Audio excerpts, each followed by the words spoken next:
How I did it, that's the problem. Push that in and pull it. Wait. This one in. Push it in and then pull it forward. Oh, okay, I was trying to go backwards, I guess, from the first. All right.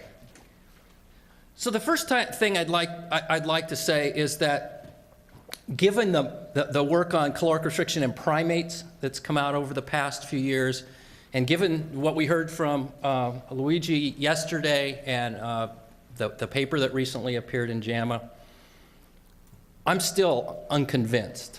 I'm still unconvinced that we know enough to say that caloric restriction is working the same way in primates, including humans, as it does in rodents. I'm not skeptical, I'm not hopeful, I'm agnostic. We don't know. So let me explain why that is and why I think that even if we have good evidence that there's some major cause of death that we're sort of pushing back or pushing down or getting rid of, that still doesn't necessarily mean that we're going to get a longer life. So to give this just by way of analogy, let me refer you to a paper that came from a research group out of my institution. And this was not a caloric restriction paper at all. This was a genetics paper. And what they did in this paper is that they actually took a mouse that had half of its manganese superoxide dismutase, the one that's in the mitochondria that protects against oxygen radical there. They took a mouse that had part of that disabled. So these were what's called heterozygote. It had one normal copy, one regular copy, and they said, is this going to accelerate aging? If oxidative damage is a key part of aging, and we've now disabled, or we've now knocked in half part of the oxidative damage prevention system, is this going to cause accelerated aging? So this is the paper. Oops. I'll get this. Now, mice, as many of you know, even though they don't get the kind of tumor spectrum that humans do, they die of tumors a lot more frequently than humans. It ranges anywhere, depending on the type of mouse, from 40 or 50% to some mice, 95% of them die of tumors. So to read these diagrams, you can read the column on the left here, this column here. These are the wild type. These are the ones that haven't had anything in particular done to their genes. And the one that says SOD, this is the one that's had part of its antioxidant system disabled. And you may not be able to read it from the back, but if you just look at the percent of tumor-bearing mice, the ones that have had part of the antioxidant enzyme reduced, 83% of the mice had tumors compared with 41% of the control mice. So that's double the cancer rate. If you look at the number of mice with multiple tumors, 2/3 of the ones that have had the MNSOD altered have tumors, only 18%. And here's a specification of the kind of tumors. So this particular treatment, reducing antioxidant defenses, has had a major impact on the frequency of cancer. You know, it cut it in half, basically. Now, what did that do to actual survival? Well, here are the two survival curves, and if you can't tell where the other one is, that's because they're right on top of one another.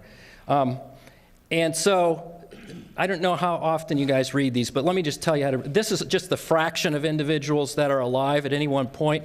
So if you want to get a rough idea of what's going on here, just go down to about 50%, follow it out, and that kind of gives you the average lifespan in this particular study. But you can see that these are right on top of one another. So we've knocked out this antioxidant gene, or at least partially knocked it out. By doing so, we've doubled the amount of tumors, but yet when we look at how long the mice end up living, it turns out there's no difference whatsoever. This was shocking to me. If someone had told me in advance that they'd had this major impact on tumors, I'd have said, well, it's going to have a major impact. So this is one reason I think it's hard to just say, okay, well, we've demonstrated this has an anti-cancer effect, so that means that the mice are going to live longer. I'm not, to show you why this is a problem, let me tell you about a famous mutation in fruit flies called Chico. Chico is the equivalent of our insulin-related substrate gene. It's in the insulin pathway, and if you partially disable that gene, you make female fruit flies live substantially longer. And you can see here that there's no effect on males, something that tends to get overlooked when this is discussed. So now we're not talking about caloric restriction at this point. We're just saying here's a gene that extends lifespan, at least in females. Now, what does that have to do with caloric restriction? It has a lot to do with caloric restriction.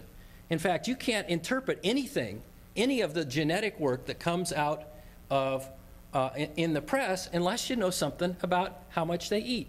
Let me show you why. They actually did an interesting experiment with these guys. They said, what would happen if we altered our standard diet here? Now, here's the standard diet by this line, and you can see that, yes, the controls were shorter lived than the Chico mutants. This, again, is median lifespan. However, it was completely arbitrary that that was the standard diet. What if this had been the standard diet? If this had been the standard diet, then the Chicos would have been shorter lived than these guys. You could actually interpret this to say that what all Chico does is make them eat less. That's one potential interpretation of that. So here we have this stuff that we think is clean genetics. You know, it gets in science because it's clean genetics, but it turns out that what the animals are eating has major impact on the conclusions that we have. And here's another sort of take-home message. We can't interpret caloric restriction. We can't interpret genetic studies. We can't interpret anything unless we specifically define what sort of environment we're talking about. Something may be hugely beneficial in environment 1 and hugely detrimental environment 2. You know, geneticists call that a gene by environment interaction, which is a horrible term, but all it means is that there are no universally good, healthy things. It depends on healthy in a specific environment. Now, let me talk about some bizarre invertebrates. These are the standard laboratory animals. Let's talk now about rotifers. This is what a rotifer looks like. You could see these barely with your naked eye. They're that small. There was a guy in New Mexico that did a caloric restriction study on 10 species of rotifers. And he did this caloric restriction experiment by, they eat microscopic vegetation, phytoplankton, and he just put different amounts of phytoplankton in with them.